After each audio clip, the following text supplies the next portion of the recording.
జల్సాలకు అలవాటు పడి లగ్జరీ కార్లను చోరీ చేస్తున్న జూబ్లీ హిల్స్ మాజీ ఎమ్మెల్యే కుమారుడు సుమన్ ను పోలీసులు అరెస్టు చేశారు. హైదరాబాద్ లో బీటెక్ ఫైనల్ ఇయర్ చదువుతున్న సుమన్ ఇప్పటికే ఖరీదైన ఒక BMW కారును, మరో 2 వెర్నా కార్లను చోరీ చేసినట్టు తెలుస్తోంది. మరింత సమాచారం మా కరెస్పాండెంట్ రాజేష్ అడిగి తెలుసుకుందాం. రాజేష్, స్టూడెంట్ అని చెప్తున్నారు, మాజీ ఎమ్మెల్యే కుమారుడు అని చెప్తున్నారు. ఇతను ఇలా దొంగతనాలకు పాల్పడడానికి కారణం ఏంటి? పోలీసులు ఏం చెప్తున్నారు? చదివేది ఇంజనీరింగ్, చేసేది చోరీలు.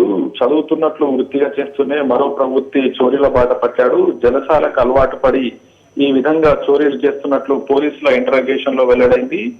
గత శుక్రవారం రోజు జూబ్లీహిల్స్ లోని దస్పల్లా హోటల్లో పార్క్ చేసి ఉన్నటువంటి BMW కారుని ఒక వ్యక్తి దొంగలించడం జరిగింది. దీనిపైన న్యాయవాది జూబ్లీహిల్స్ పోలీసులకు ఫిర్యాదు చేశారు. కేసు నమోదు చేసినటువంటి జూబ్లీహిల్స్ పోలీసులు దస్పల్లా హోటల్లో ఉన్నటువంటి సీసీ కెమెరాను పరిశీలించారు. ఆ నిందితుని సీసీ కెమెరా ఫుటేజ్ ఆధారంగా ఆ నిందితుని గుర్తించడం జరిగింది.